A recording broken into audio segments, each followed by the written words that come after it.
ఇక డీటెయిల్ చూస్తే గత 2 వారాలుగా సనాతన ధర్మంపై మాట్లాడుతున్న మైలా అఘోరి మత విద్వేషాలు రెచ్చగొట్టేలా వ్యవహరిస్తుందని న్యాయవాది రాజేష్ కుమార్ లకడీకపుల్లోని రాష్ట్ర డీజీపీ కార్యాలయంలో ఫిర్యాదు చేశారు. సికింద్రాబాద్ ముత్యాలమ్మ ఆలయం వద్ద ఆత్మాహుతి చేసుకుంటానని ఆమె మాట్లాడడం సనాతన ధర్మానికి విరుద్ధంగా వ్యవహరించారని ఆరోపించారు. తనను తాను నియంత్రించుకోలేని ఆమె సనాతన ధర్మాన్ని ఎలా కాపాడుతుందని ప్రశ్నించారు. ఆమె వెనక ఎవరున్నారు అనే కోణంలో విచారణ చేసి వారిపై కఠిన చర్యలు తీసుకోవాలని, అదేవిధంగా అఘోరిని స్టేట్ హోంలో పెట్టి ఆమె కౌన్సిలింగ్ ఇవ్వాలని డీజీపీని కోరినట్లు న్యాయవాది రాజేష్ కుమార్ తెలియజేశారు.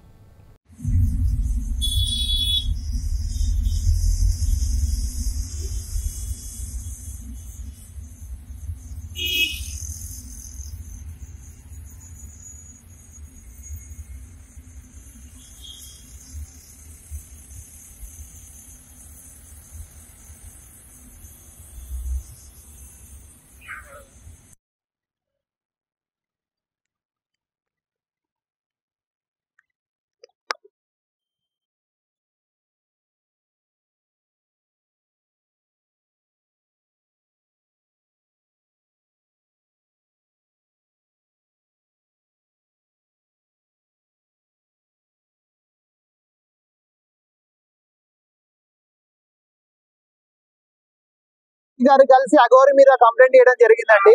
అరెస్ట్ చేయమని కాదు, బట్ స్టేట్ హోమ్ లో పెట్టి ఒకసారి కౌన్సిలింగ్ ఇచ్చి ఆమె వెనకలో ఏం శక్తులు ఉన్నాయి, హిందూ తత్వ శక్తులు ఉన్నాయా, ఇంకేం అగైనెస్ట్ హిందూ శక్తులు ఉన్నాయా, ప్రాపర్ లా ఎంక్వైరీ. అఘోరి యాక్చువల్ గా వేములవాడ టెంపుల్ లో ముస్లిం మాస్ ని ఉద్దేశించి దరిద్రం తీసేయని ఒక వర్డ్ ఇచ్చేసింది యాక్చువల్ గా. సో అది సనాతన ధర్మంలో ఎక్కడ లేదు. అట్లా తీసేయమని ఏ సనాతన ధర్మమో, ఏ సెక్షన్, ఏ క్లాస్, ఏ ఆర్టికల్ చెప్తుందో ఆమె క్లారిటీ ఇవ్వలేదు. సడన్ గా దరిద్రం తీసేయమని అయితే చెప్పింది. మరి నేను అదే చెప్తున్నా, సనాతన ధర్మంలో ఒక శ్లోకం ఉంది, సముద్ర వసనే దేవి పర్వతస్థన మండలి విష్ణు పత్ని నమస్తుభ్యం పాదస్పర్శం క్షమస్వవే. ఇది యాక్చువల్ గా ఏంటంటే, సనాతన ధర్మము సముద్రములను వస్త్రముగా, పర్వతములను స్తనములుగా కలిగి ఉన్న విష్ణు పత్ని అయిన ఓ భూదేవి, నీకు నమస్కారం, నీపై పాదాలను మోపుతున్నందుకు నన్ను క్షమించు తల్లి అని అన్ని రిలీజియన్స్ వాళ్ళు, అన్ని క్యాస్ట్ వాళ్ళు ఒక ప్రతిజ్ఞ చేసి వచ్చిన లోకం ఇది యాక్చువల్ గా.